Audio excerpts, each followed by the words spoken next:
All right, what is up, everybody? Welcome back to the channel. My name is Chris, and today I'm back with another video here. Certainly not the best trip to end out this, the Western Swing, the Disney on Ice trip. I hate this trip. I absolutely hate this trip. Every year, this trip is horrific. I mean, it's always like there's always at least maybe one good win or something like that, and then there's just a lot of bad stuff throughout the rest of it. And tonight is probably their worst game of the year. Obviously, there are some other ones that are bad, like the San Jose game and early on in the year against Anaheim, but this is probably their worst game of the season up until this point. I think the one thing that is so frustrating about this one is the fact that, again, the Flyers, in some sort of fashion, right, they have a response, right? I mean, you come out, you're down 1-0 and then 2-0 early. McDavid with two really good plays. Sanheim gets tripped up on the first one. We'll talk about that in a minute. They have the response. You get a goal from Mark Stahl, like a guy who hasn't really played a ton, right? He's been injured, right? The whole thing that's happened with Stahl, they go with 11-7 tonight. He comes in, he gets a goal. You get a goal from a guy that you don't really expect to get a ton of offense from. And then what happens? Cam Atkinson, who has been bad for a while now, and I've said this in many videos, he's been bad. I mean, very unnoticeable. I said this in Flyers warm-up. I've said this on 4 or 5 Guys. I've said this in these videos. I said this basically anywhere. He has not been good. And this again stems with my problem with Tortorella, is the fact that some guys are held to a higher standard and can get away with more things. It's not, it's not a reach anymore. It's right there in front of you.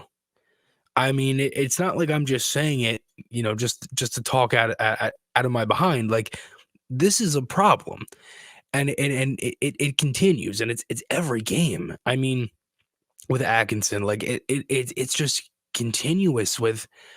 I mean, it's just lazy, and I don't know if it's the injury. I don't know if it's just still coming back. I don't know if he's banged up. I know the Flyers, there's a couple guys, and JJ said it went through the broadcast booth as well, that there's guys that have the flu and everything. Like, I don't know if it's that, but the flu certainly doesn't last from November 11th until January 2nd, because that's the last time that Atkinson scored, and he's a guy that you expect to get goals from, to generate offense. I mean, he still plays power play. He's not helping you there, and he takes a lazy penalty on one hand on his stick. He's got one hand on his stick all the time. And look, I can't skate, right? I mean, I've played the highest level of hockey I've ever played in my life is men's league ball hockey. Like, I'm certainly not qualified to sit here and say, like, a specific play or something like that, or whatever, because again, I've never done it. But at the same time, like, from what I'm seeing, I'm like, dude, like this guy just isn't helping the team right now, and he's just not. I'm sorry. I mean, it's really frustrating. I think the one thing that everybody that talked about, and because again, I said this before, I don't know if it was last video or the game before, but he had a good start to the year. Him and Couturier were playing well. I think Coots has still been fine. Like, I'm not even really concerned about Couturier. I liked his effort tonight. Obviously playing against the McDavid line. Coots has some really good games against some top opponents. Atkinson's just been invisible for the longest time now, and it's not good. I don't know what it is specifically again, but again, to kind of go into this one, lines are a little bit different. Flyers with a little bit of a shakeup here. They put Farabee on the top line with Couturier and Konechny, Tippett with Frost and Brink, Forrester with Paling and Atkinson, and then Lawton and Hathaway. So no Nick Delorier, who was a healthy scratch. Again, Flyers go 11-7. Defense, Sanheim and York, Zamula and Ristolainen, Sealer and Walker. And then, as I mentioned, who scored, Mark Stahl comes in. Carter Hart was in net, and Flyers really didn't help him out in this one either. The other problem with this game, and before I actually break down some of it, you go 0 for 4 on the power play. That's one problem. The other problem, you take 4 penalties. It would have been 5, but the Oilers did score on a delayed one. Too many penalties. Way too many penalties. I mentioned it with the Atkinson thing. It's useless penalties. It's penalties that don't need to be taken. It's the timing of some of them too. And it's just you can't keep putting a team that A has been really good since they fired their coach in the Oilers, and B, the Oilers having McDavid, Draisaitl, Nugent Hopkins, Hyman, who has 22 goals. I mean, it's not. I mean, Bouchard. I mean, whoever else you want to say, they have an incredible team, and McDavid, has 5 points and now 903 for him, and it's just there's literally nothing else that I can say about Connor McDavid that you don't already know. I mean, the guy is incredible hockey player. I mean, there's literally nothing else that I can say that would make the conversation any different about him. I mean, it's insane. I mean, he has 3 points now in like 602 games. That's insane. So, look, I actually didn't mind the first couple of minutes. I mean, they get a power play. They didn't do anything with it. They didn't have anything clean. Chance in the slot from Fogle for the Oilers, and then Hyman had a chance in front. Zamula, I think Zamula has had some good games recently. He's had some good moments. I think this is probably the best stretch of his season so far, even though the Flyers have kind of been sucking a little bit here. He made a nice play here in the defensive zone to kind of get the puck out on an exit. Oilers had a dominant shift after that. Hart had a couple good saves. Sorry about that. I had a little bit of a coughing fit there. McDavid scores 1-0. It looked like Sanheim got tripped up, and he did. It's unfortunate. I mean, McDavid is just so good, and then he gets tripped up by Hyman. He kind of set the pick, and 1-0. Oilers take the lead going to the rest of the period. Couple penalties here. There was a hold on Zamula. It's another one where Zamula, again, he's taken some penalties, throughout most of the season so far, and some useless ones, to be honest with you, like holdings or stick penalties, like whatever it is. Then Lawton draws one, and then TK takes a tripping penalty. Oilers hit the post 30 seconds in. Flyers had a good shift, chance from Konechny in tight. Skinner was, he was giving up some rebounds. Was one thing I put down here. Lawton had a chance in tight. Hart stones Janmark in front. I have no idea how that was even a scoring chance. It sat in front of Hart. He missed it.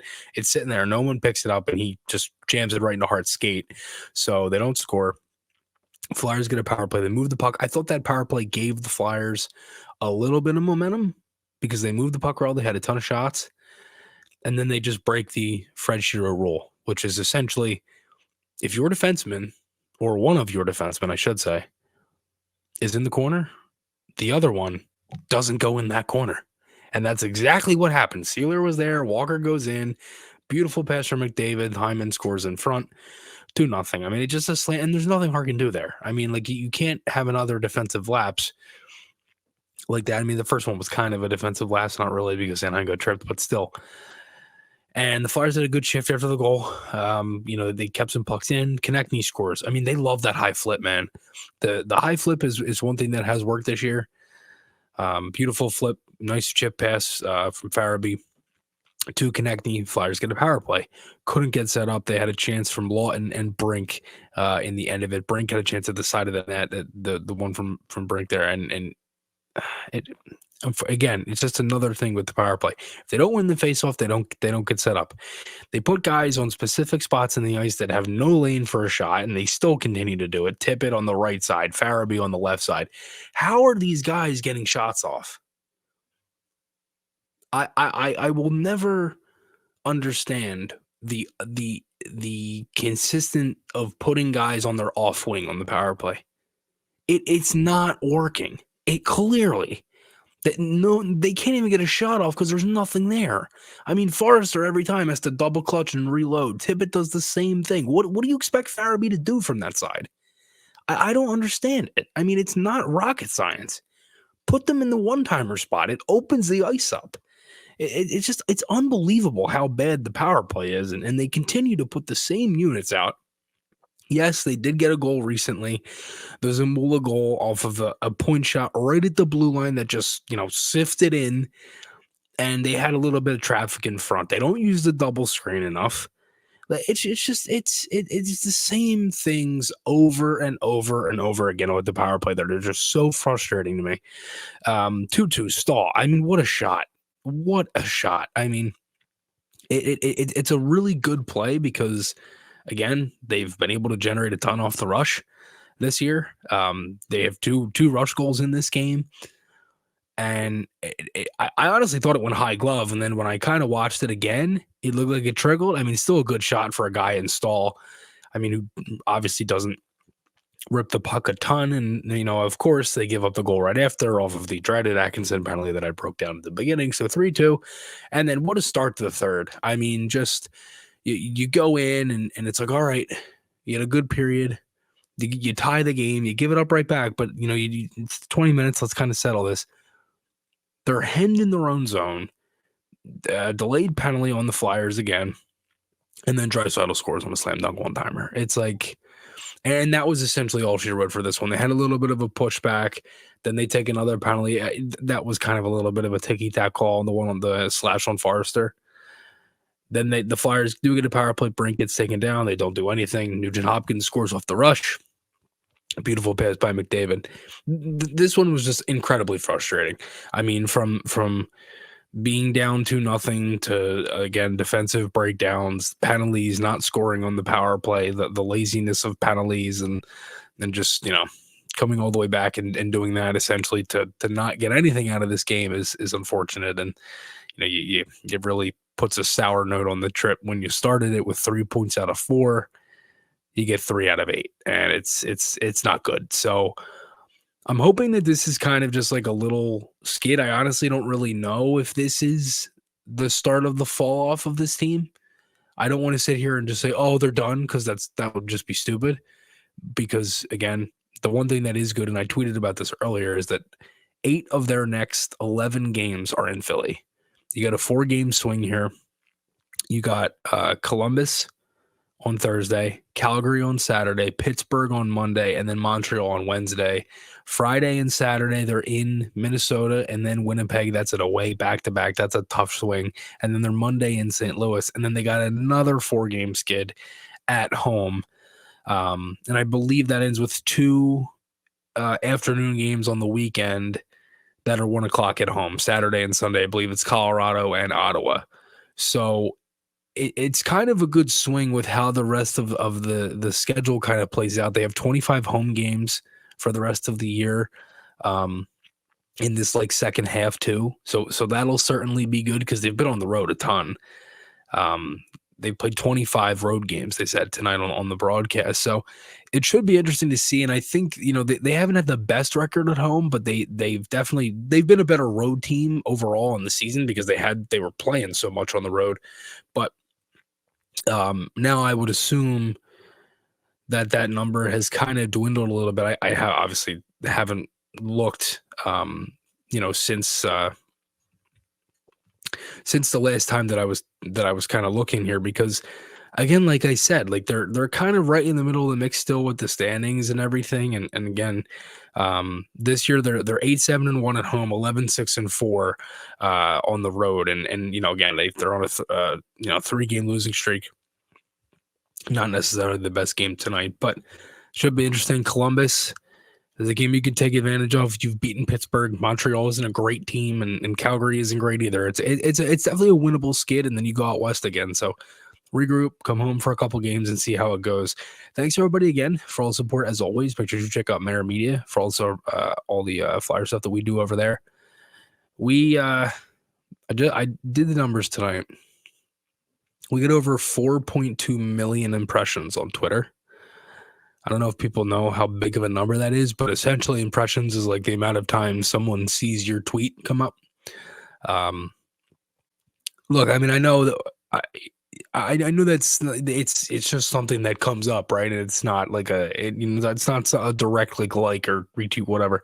But it's really important to me, and I think. I think we're trending in the right direction with a lot of the stuff that we do, and I think people are really enjoying it. And I do think if you're not following us, you're missing out. I think there's a lot of good stuff that we provide, a lot of good content, a lot of things that kind of separate us a little bit from others. And again, like I said, I wouldn't change anything from